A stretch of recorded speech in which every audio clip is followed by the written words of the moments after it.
আমার বিয়ের মাসখানেকও হয়নি, আমার স্ত্রী আমাকে ডিভোর্স দিতে চায়।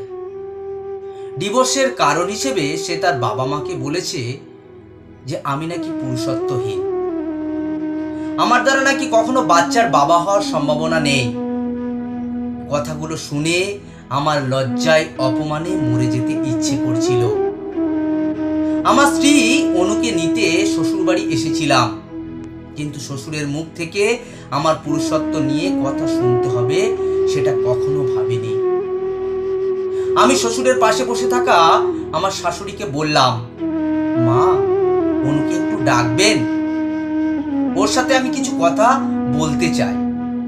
শাশুড়ি সোফায় বসে থাকা অবস্থায় অনুকে কয়েকবার ডাকলো, কিন্তু অনু আসলো না। তাই শাশুড়ি উঠে অনুর রুমের দিকে গেলেন। আমার শ্বশুর তখন আমার কাছে নিচু সুরে বললেন, বাবা, শ্বশুর হয়ে তোমাকে বলতে লজ্জা লাগছে, তবুও বলছি, তুমি ভালো কোনো ডাক্তার দেখাও। তোমার তো টাকা পয়সার অভাব নেই, দরকার পড়লে দেশের বাইরে চিকিৎসার জন্য যাও। যদি সুস্থ হও তবেই তোমার সংসারে আমার মেয়েকে পাঠাবো, তা না হলে না। শ্বশুরের কথা শুনে আমি মাথা নিচু করে বসেছিলাম। ওনার কথার কোনো জবাব দিতে পারছিলাম না। অপেক্ষা করছিলাম অনু আসার জন্য। কিছুক্ষণ পর অনু রেগে আগুন হয়ে ড্রয়িং রুমে আসলো। আমি কিছু বলার আগেই ওর আগে চিৎকার করে বলল, আপনি এখনো কোন মুখে এইখানে বসে আছেন? আমি আপনার মতো কোনো হিজড়ার সাথে সংসার করব না, আপনি চলে যান। আমি মাথা নিচু রেখেই আমার শ্বশুরকে বললাম, দেশের বাইরে চিকিৎসা করালেও আমার এই অসুখ ভালো হবে না, তার চেয়ে বরং আপনারা ডিভোর্সের ব্যবস্থা করুন, আমি সাইন করে দেব। এই কথা বলে আমি বাসা থেকে বের হয়ে আসলাম। রাস্তায় হাঁটছি আর ভাবছি, অনু আমার সাথে কেন এমনটা করলো, চারিদিকটা কেন যেন অন্যরকম লাগছে। বিয়ের ফুলসজ্জার রাতে যখন ওর কাছে যায়, তখন ও মাথা নিচু করে বলেছিল, আমায় কিছুদিন সময় দিন, আমি এখনো এইসবের জন্য মানসিকভাবে প্রস্তুত না। আমি তখন ওর হাতটা ধরে বলেছিলাম, তোমার যতদিন ইচ্ছা সময় নাও, আমার কোনো সমস্যা নেই। সেদিনের পর থেকে আমি কখনো অনুকে স্পর্শ পর্যন্ত করিনি। একই বিছানায় ঘুমিয়েছি, অথচ কখনো অনুকে স্বামীর অধিকার দেখিয়ে ওকে কাছে আসার জন্য জোর করিনি। অথচ আজ কি না ও আমার পুরুষত্ব নিয়ে প্রশ্ন তুলল। ওকে সময় দেওয়াটা আমার ভুল হয়েছে, নাকি ওর সাথে কোনো কেন আমি জোর দেখাইনি সেটা আমার ভুল হয়েছে? আমি ঠিক বুঝতে পারছিলাম না। যেন আমার কাছে কেমন এলোমেলো লাগছিল। বিয়ের 1 মাসের মাথায় স্বামীকে ছেড়ে স্ত্রী চলে গেছে, এটা সমাজের মানুষ কখনোই স্বাভাবিকভাবে দেখে না। সমাজের প্রতিটা মানুষের কাছে আমি হাসির পাত্র হয়ে গিয়েছিলাম। রাস্তায় চলাচল করার সময় এলাকার ছোট্ট ছোট্ট ভাইরা পর্যন্ত আমায় দেখে মজা করে বলতো, কলিকাতা হারবাল, 1 ফাইল যথেষ্ট, মূল্য মাত্র 1490 টাকা। আমি এইসব কথার কোনো জবাব দিতে পারতাম না, মাথা নিচু করে চলে যেতাম।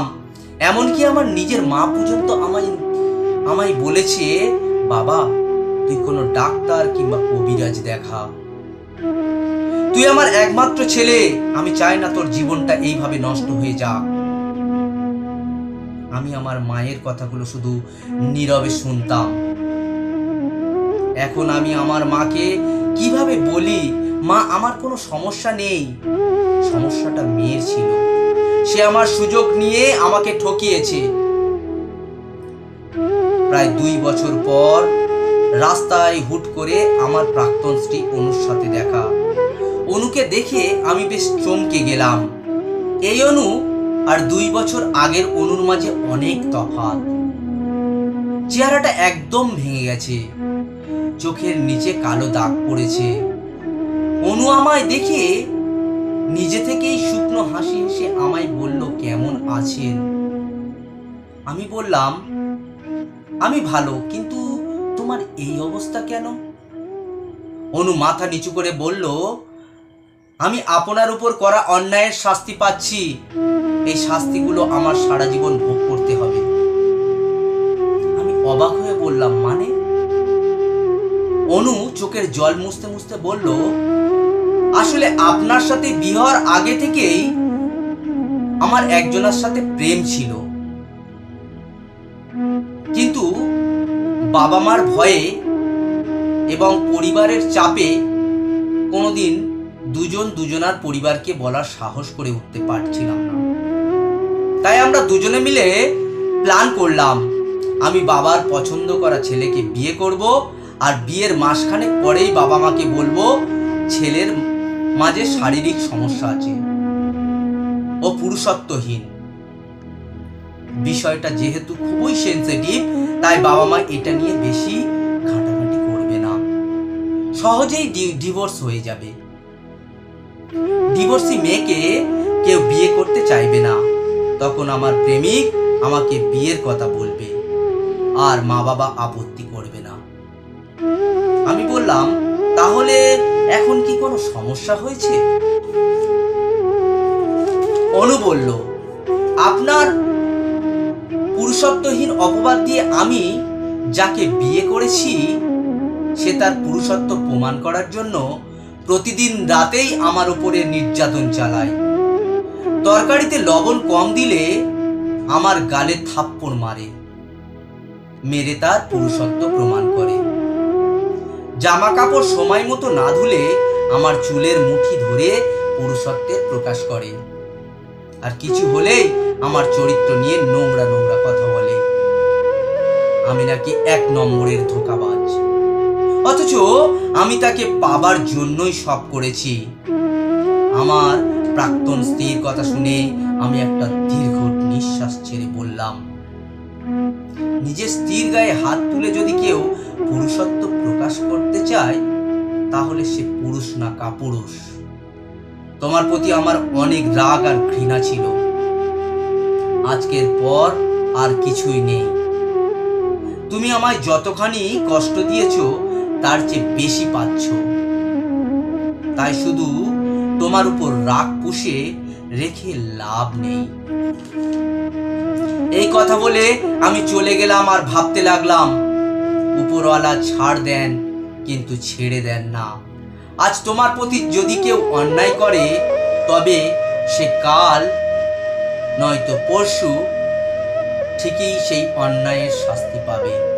নমস্কার, এটি এম আকাশ চৌধুরীর লেখা একটি গল্প, যেটি আপনাদের সামনে তুলে ধরলাম। যদি এই গল্পটি আপনাদের ভালো লেগে থাকে তাহলে দয়া করে শেয়ার করবেন এবং লাইক দেবেন এবং কমেন্টে জানাবেন আপনাদের কেমন লাগলো। ধন্যবাদ, বাই।